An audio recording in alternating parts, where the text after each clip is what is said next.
So, quick one. If you go through our curriculum that I posted in the chat earlier on, you will see that after the first class, the next thing we are going to be doing is to start going into the introduction to IT and the hardware, software, and then Linux Foundation before we talk about the networking basis, which will be an entire class on its own because of the broad aspect of networking. Networking is usually a huge thing, right? So, having said that, I welcome you to this information technology IT class, and we will explore those hardware and software components and then the Linux Foundation. So, basically, what is information technology? Information technology involves using computers or computer network to store, retrieve, and process information. So, for example, I have outlined some real world applications here, right? We use banking system to do what? To process and manage financial transaction and to save money for our clients. And then it will definitely be used to secure the processing and the management of those financial transactions and the customer data, which will involve, because when we open our bank account, we will still be asked for our address, our date of birth, our personal information, and so on and so forth.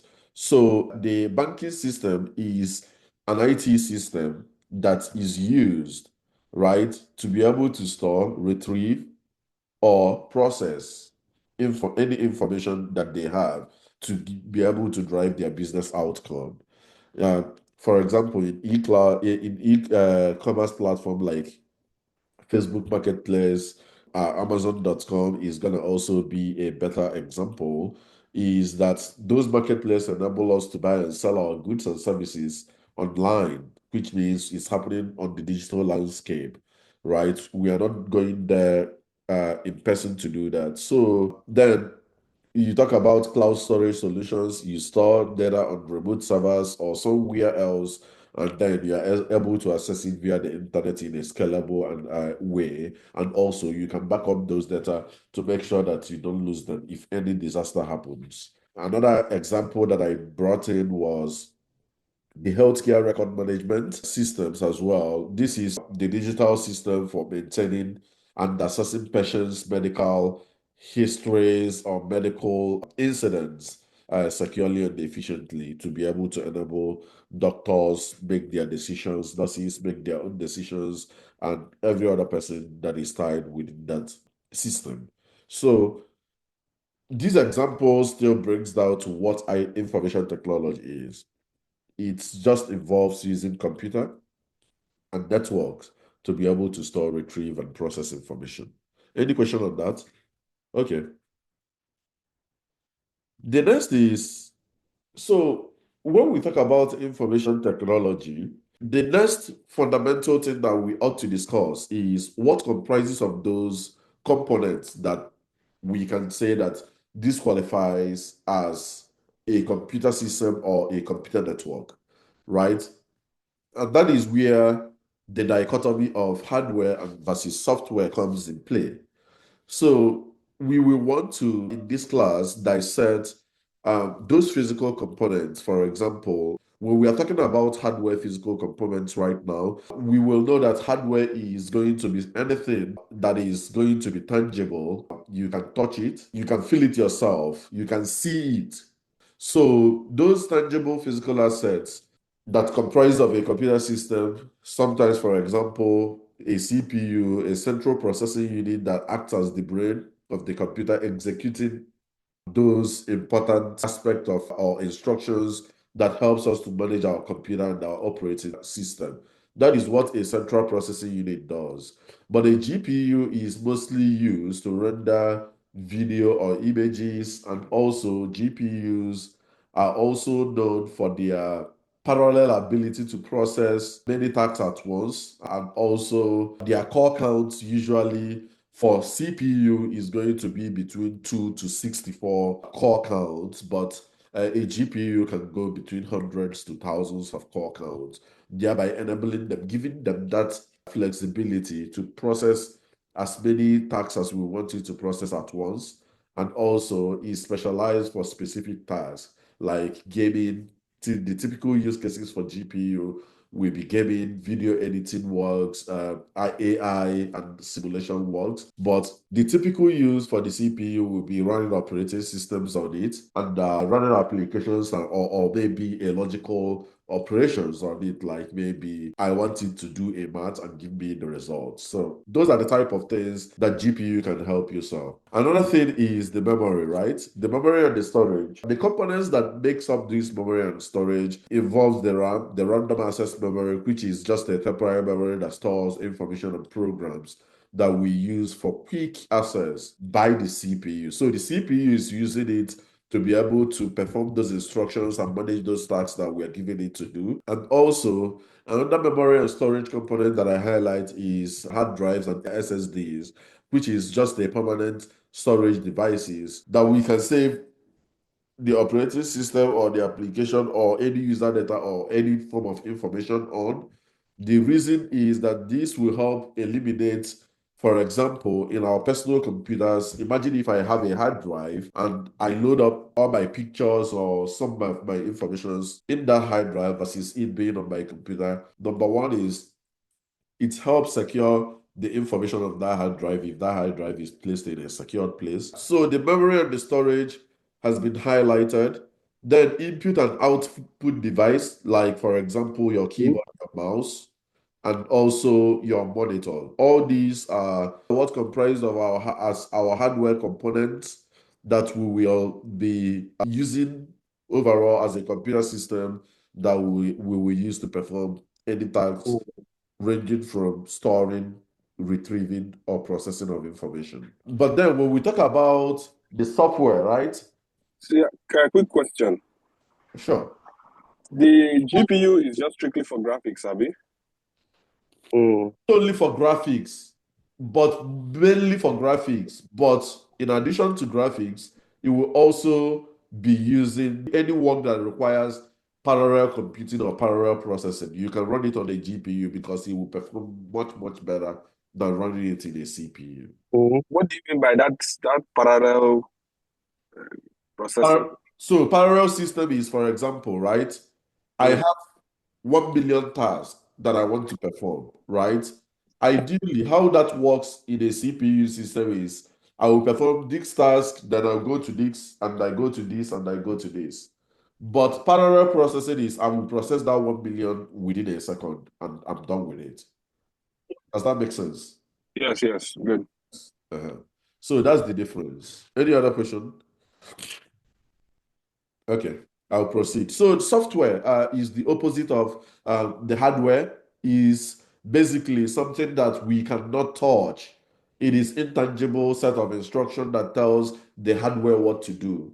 So for example, I have created in this presentation this chart that outlines how this software digital logic forms, right?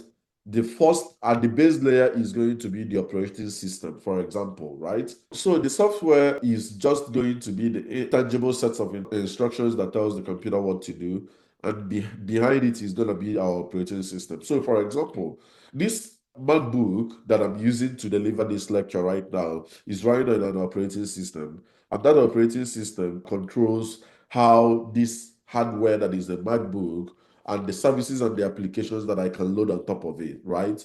Without the operating system, I will never be able to interact with those applications that were designed for every of their operating systems. So, for example, in our cell phone, I will move away from the example of the computer and go to our cell phone.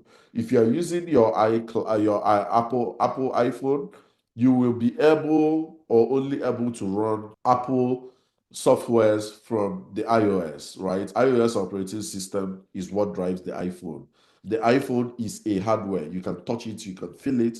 But then the operating system is something that we cannot touch, we cannot feel it. We can only use it to perform those tasks. And it will just be like we are using the applications that are running on top of it. For example, if you are pressing your Facebook or your Instagram, that Instagram is running in the iOS, and the iOS is what is called the operating system.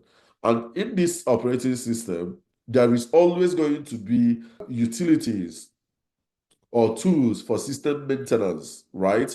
So, for example, in our phones, after some time, we will be prompted to do software updates and all that. This is referred to as it was a utility. An update utility is what is prompting you that, hey, we have a new update that can do XYZ for you. So that is also something that you cannot touch it, right? All you need to do is you press your phone and then do the update. Bruh, the update goes. We don't know, we cannot touch that software that is updating it, right? We can only just wait until that is gone. Then the last bit of it, and at the tip of this pyramid, is going to be the applications, which is the programs that users is going to be interacting directly with. So, like I said, for example, Facebook, Instagram, you download it based on your stuff. If you are using Android, you will have to use an Android operating system on it, and you download your Facebook and your applications there and use it. So that's the difference between the software and the hardware. So the key takeaway here is that in terms of aspects, I will have the nature, right? Hardware is going to be physical and tangible. Software is going to be digital and intangible. The function, which is another aspect, is that the hardware executes tasks as directed by the software. The software provides the instructions that those hardware can be able to execute. Then the examples again is going to be, for example, CPU, GPU, keyboard, mouse, hard disk, RAM, and all those for hardware. But for software, is going to be operating system, software applications that we use across our devices. So that will be it. Any question on hardware versus software? Okay. Meanwhile, I will share these slides after this lecture in our WhatsApp group so that you guys can have it handy. And mind you, we will have only two theories, others will be purely practical. And I have developed this slide to help guide me in delivering this theoretical class, which we are going through now. So that's the key differences that I highlighted before. Hardware obviously will deteriorate over time, just like every other thing that we have. If you have a shoe over time, it will deteriorate. If you have a car over time, it will deteriorate and all that. Those are going to be the differences. That brings me to the next aspect of this. If you go through the curriculum that I posted, you will see that after the hardware versus software, we will be diving deep into the operating system, and that's why I'm here now. So my operating system that we are actually going to be focusing on today is going to be Linux. And Linux is a free and open source operating system based on Unix. It manages hardware resources and provides services for application softwares. And it's open source, which means that it's going to be free and community-driven development for Unix roots. It is mostly used because of the enterprise dominance. It powers 96% of top web servers in the world. So that is always going to be one thing that differentiates Linux operating system. Enterprises want to use it, especially because of their security features. The developer friendly is also being preferred by the developers or development environments and DevOps related tasks and all that. We prefer to use Linux operating system because we can run those commands and command lines on it. So, and also it is the backbone of most cloud computing platforms like AWS, GCP, and Microsoft Azure. So what is the Linux structure, right? When we talk about this, one thing that I just want to highlight is I have written these in such a way that it will give you an in-depth explanation of the Linux system structure. The first one that I highlighted is the user space application, and this includes programs, tools that users interact with directly, such as web browsers, Office suite, and all that, right? It runs outside the Linux kernel, right, to rely on top of this computer. But before I start going into this, I want to explain the basic Linux concepts, right, which is the kernel. And when you hear Linux kernel, just know that we are talking about the core part of the Linux operating system that manages the hardware. So let me give you a specific example using a car so that you kind of understand what I mean by a Linux kernel. When you are driving a car, the core part of that car that makes that car really gonna be reliable to perform all the functions is going to be the engine of the car. So think about the Linux kernel as the engine of the Linux, right? It is the core aspect of Linux that manages the hardware. It will manage the computer, the CPU, the GPU, the keyboard, mouse, and all that. Another basic concept that I want to also highlight is shell. The shell is going to be the interface where we write commands. The use of the shell is to interact with our operating systems via command. And I'll give you an example using my screen now. So for those of us using MacBook, all you need to do is you come to this search, and once you click this, it's usually going to be after your internet cursor on the top right. Once you hit that search, it brings this, you hit terminal. And then once you click on the terminal, it will open something. Yours might look like this. Just something like this, right? And then this is what we call the shell, which is the interface where we interact with the operating system. So for example, when I do PWD, and mind you, I will provide you, as we start going into the hands-on of this class, I will provide you with the Linux cheat sheet for you to do or have it handy for the Linux commands that you need to know in terms of working as a cloud engineer, and then for your interviews as well, you will need it. So it's something worth memorizing. And PWD means print working directory. And if I print the working directory, you will see that I am into a folder outside of my desktop, and then my desktop is inside of this, and this is the name of my user, and then this is just the home path. So if I want to go back, I'm just trying to show you, by the way, if I come here, because this is my desktop, right? If I come to my desktop, you will see that I will find this folder there. And then this is my desktop. That is that folder, the Terraform Glacier folder. And this is the Terraform Glacier folder. If I do ls here, it will list all the content of that folder that I can see. And if I go inside of it here, I will click and I will see that I have 1, 2, 3, 4, 5, 6, 7, 8, 9, 10, 11, 12, 13 contents inside of this Glacier folder. And if we do that here, you will see that, let me do ls, then this is going to be a little advanced, but that's okay. You see that we have the 13 contents listed as we counted here: 1, 2, 3, 4, 5, 6, 7, 8, 9, 10, 11, 12, 13. So what this command does is it will list it like I did in ls, but I'm piping it. So I want to run a command after I've listed it. And what that command is going to do is to do word count on top of it to see how many words appears here. And then this will remove the table that it will list. So when we list it that way, it will tell us the number of content inside of it. So we'll go back to my presentation. So the shell is what we have just seen, which is an interface for us to interact with the operating system via commands. And that thing that we have to bear in mind is the file system hierarchy. And the file system hierarchy organizes our data in files and in directories, especially just like I've showed us here. We can see that when we do, let me clear my screen. When I do, and for you to clear your screen, if you're on Mac, it will be Control L to clear your screen if you were following me. So if I do print working directory PWD,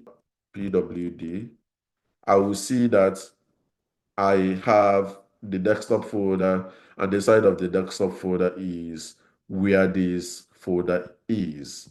And if I do ls, I will see the contents of that folder. If I do ls-la, I will see not just the content of the folder, but actually, I'll go back. ls-l, it will give us the long listing of each of these components, right? And the one that starts with D represents directory, which means that this is a folder. The ones that are dashed means that these are just files, not folder. And if we go back to what we see in my desktop, you will see that this example inside of this Terraform Glacier folder will be a folder. So let's go back and see that we are inside of our Terraform Glacier and we can see that example is a folder. And once we go inside of example, we will see the new.txt. And how do we get inside of it? We do change working directory, which is cd space the folder we want to access, which must be either directly behind the folder that we are calling, which is this, or I'll also show you how I can stay inside of this and access a folder that is outside of this folder. But let's go for now and do the example folder.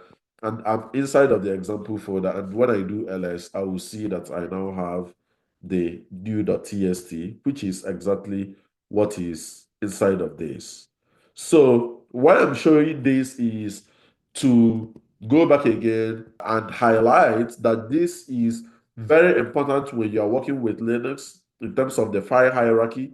And this, I defined it as the standard directory structure that organizes files and directories systematically, including essential folders like home for user data, /etc for the configuration files, and /user for the user installed software, ensuring consistency and ease of navigation. So that is it about this. So do anybody have any question before I proceed?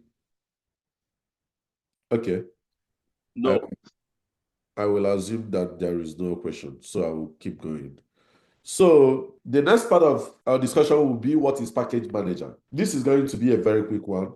Package manager is just a tool that automates the process of installing, querying, and removing of software on a Linux system, thereby simplifying the software management and the system consistency for us. So what do I mean by that, right? I give you a simple example. If you go to your phone, if you're using iOS, right? Think of your package manager as your Apple Store, your App Store, right? Where when you go to download any app, you go through your App Store, you put in the application that you want, and then you install it. You will install. If you want to update it, you can update it through that App Store. If you want to remove it, you can remove it through the App Store. If you want to find or check something about, is it the latest software that I'm running and all that, you will have to check it through that App Store. If you are running on an Android phone, it will be different because you are in another operating system. You will be using a package manager called Play Store, right? When you want to install an app, you go through your Play Store. If you want to remove it through your Play Store, updating it through your Play Store, and then checking the version and all whatnot of the application through your Play Store. Now, that Play Store is just for you to simplify the software management and the system consistency. Okay, and I will explain what I mean.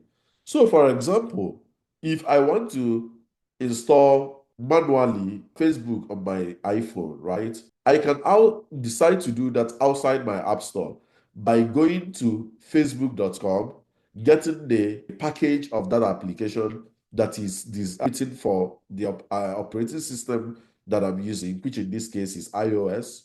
I can install it. But now this is where the complexity comes. If you're installing it through that way, you will have to provide the softwares that it will require to work. So, for example, if it requires Python behind and it requires Python version 3 or Python version 3.3 to run, you will have to install those to be able to make sure that the packages that that application needs to run, since we have chosen to run it manually, will get all the packages that it will need to run and run.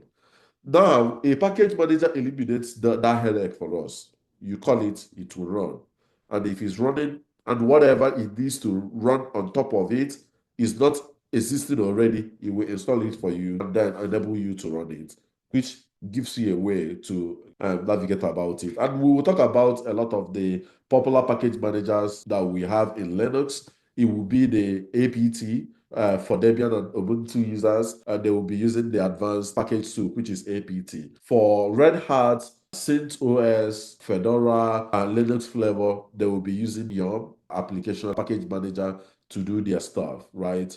And for example, let me go back again. Like, for example, the package manager I'm using here right now is Braille. That's what I'm using in my MacBook for now. And if I want to do Braille LS, it will list the applications or things that I've done with this that I can use the Braille to update. So for example, let me update my AWS CLI using Braille. I will do Braille update AWS CLI.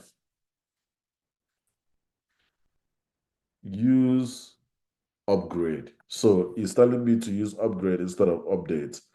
Okay. So when I do that, it will be this. You will see that it will start upgrading that particular CLI for me.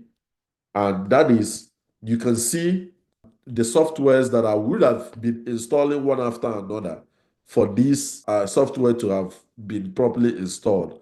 But this package manager is doing that for me. It's doing it for me personally, like the OpenSSL tray, the cryptography, the MP decimal, the read line, and all that. The Python, like I was saying, in this Python 3.13, before it's now fetching the AWS CLI that I wanted to upgrade, and now it's upgrading it, and then it's installing the dependency for us. These are going to, or would have been, the manual process that I would have gone, right, to be able to do this. But with one Linux command, it will do that for me and then perform that operation for me. So that is package manager. Do anybody have any question on that? Okay. So again, I've explained using the practical example, and this is basically what I was trying to do there. But the example that I used here explained everything already. It's still doing the system upload for us and all that. So yeah, that will be the end of the class here for today. The next steps will be this, and this is what I want you guys to do for me. I will ask you that coming to tomorrow class to, number one, create your AWS account and make sure that you have your AWS right ready with your own personal account. Another thing is, when you are creating it, make sure that you set up MFA, which is multi-factor authentication. It will help to secure that account because that will be the primary account that you will be using to learn all the cloud services that we'll be using for this class. Another thing, account that I will want you guys to do for me is to create a GitHub account. Create a GitHub account. And that GitHub account is going to be for us to store everything that we will be doing in this class. So for example, you saw me, I was running some of the codes here, right? During our class. After this uploads, I will show you the history of the codes that I've run in this particular class. And then we will be using GitHub to kind of store all those code. The reason for that is not just that we know how to use GitHub, but at the end of the day, and I will stop sharing and bring up my GitHub account and share again to show you what I mean by what I'm trying to explain.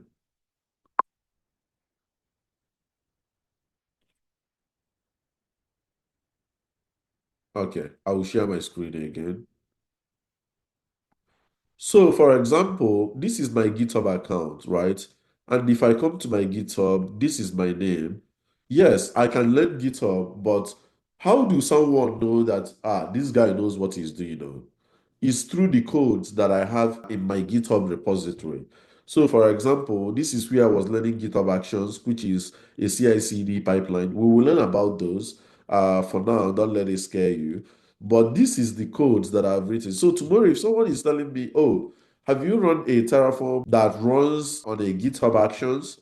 I will be like, yes, I have done it. It's in my Git repo. I will bring him here inside of this, and then this is for the continuous integration. I will show the person, yes, this is where I'm doing it. And I want at any time it commits to this branch, you do a pull request and generate XYZ for me.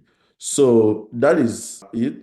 So basically, going back to GitHub, GitHub will enable you to have a list of all your projects that you've worked on in a separate manner. For example, this was when I was learning Python, and these are the Python files that I created for each aspect of Python that I was learning. So at the time, this is for the types, and you can see that I'm doing the typecasting here. And this is how I do listing for you to create an array.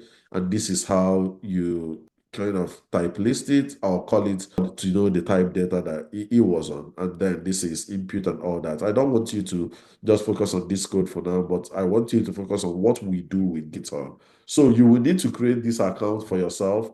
And then as part of the next steps, I will employ you to do that. Usually, if I let people go, they will not do it until when I'm in the next class asking, have you created it? So I want guys to do that right now. I believe everybody in this class is using embark to my best of our ability. So you guys saw how I pulled up the terminal that I was using in this operation. And yeah, this is done. So let me do Control L, and then I want to see all the code that I've run here. And this is the Linux command history. Will give you all the codes that I run in an active session, and this is all of it. So you can, I want you to go in here again. Let me simply go back to show you how you can get to your terminal. You click here, and then you go to terminal, and you open it. It will bring you here. And then I want you guys to play with some of the Linux commands. Before our tomorrow class, I will bring along that class a Linux cheat sheet that I will pass along in our WhatsApp group so that everybody can get that and have it handy. This will mark the end of our class.